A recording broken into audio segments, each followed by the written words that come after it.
Hello everyone, my name is Varun Mitra and welcome to the video. In this particular lesson, we are going to talk about creating a vanity URL. After completing this training, you should be able to explain how to create a vanity URL.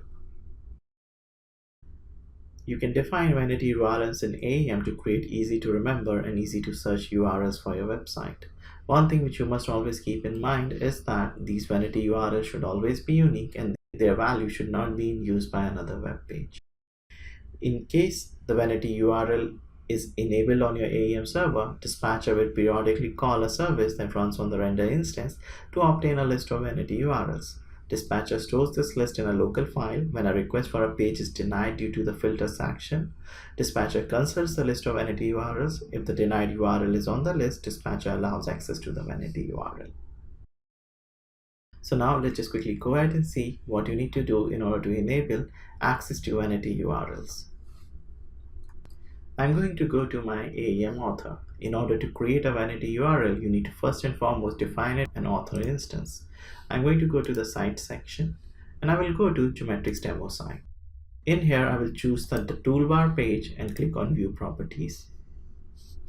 If I scroll down, I will see the vanity URL section and I can provide a vanity URL for this toolbar page. So I specify toolbar as the vanity URL for this particular page.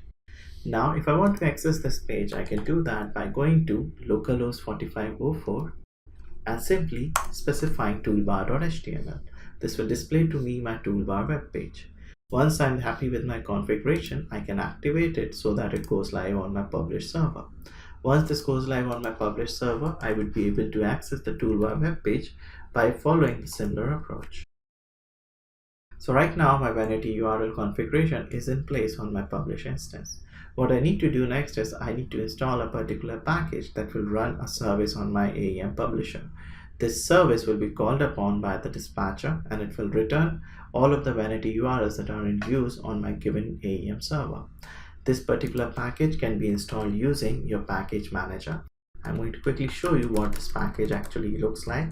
You need to install it on your AEM publisher or the instance that is pointed to by your dispatcher.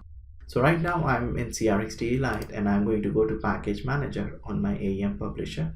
So this is the particular package that you need to install. I have provided this package to you alongside the resources that are available for this particular video.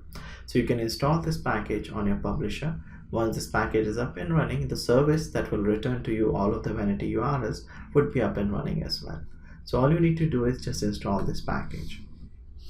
Now this is the configuration that you need to do on your AEM server. The next thing which you need to do is you need to go to your dispatcher.ne file. So this is my dispatcher.ne file. In here you need to specify the vanity URL section. Over here you are going to provide the URL for the service. This is the service that is running on my AEM publisher. If I want, I can quickly go ahead and access it. I can do that by simply specifying this URL along with my localhost and the port number. As you can see, it returns to me toolbar and several other vanity URLs that are already in place. The next thing which I might want to do is specify a file name. This is the file where my dispatcher will store all of the vanity URLs that are in use, and this is the delay after which my dispatcher will call this service and will retrieve the list of vanity URLs again.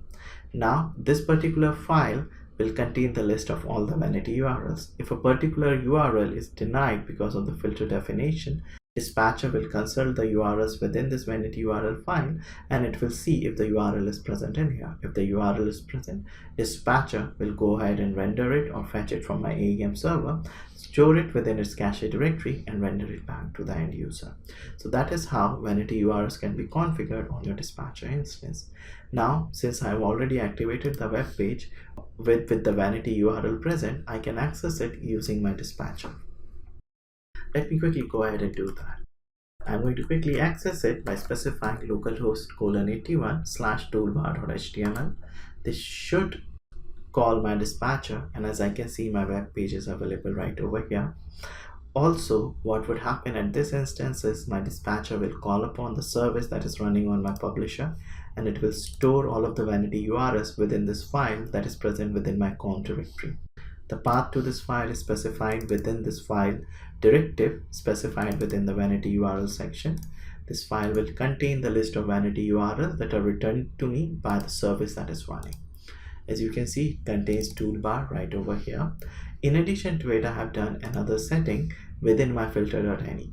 If you remember, I mentioned that your URL need to be denied by a filter definition. So what I have done is within my filter definition, I've set the deny to star. That is, all of my requests that are not specified right over here are denied by default. Also, I've allowed access to this particular service or the service URL right over here. This will ensure that the service is properly called by my dispatcher. In addition to it, if you want, you can verify within your htdocs directory. You will see that proper file created right over here. So this is how your vanity URL configuration can be done, and that is how you can enable access to your vanity URLs within your dispatcher. So we have seen how you can enable vanity URLs on your AEM server, and we have also seen how you can enable access to them within your dispatcher.any file. So now you should be able to explain how to create a vanity URL. Thank you very much for watching this video and have a great day.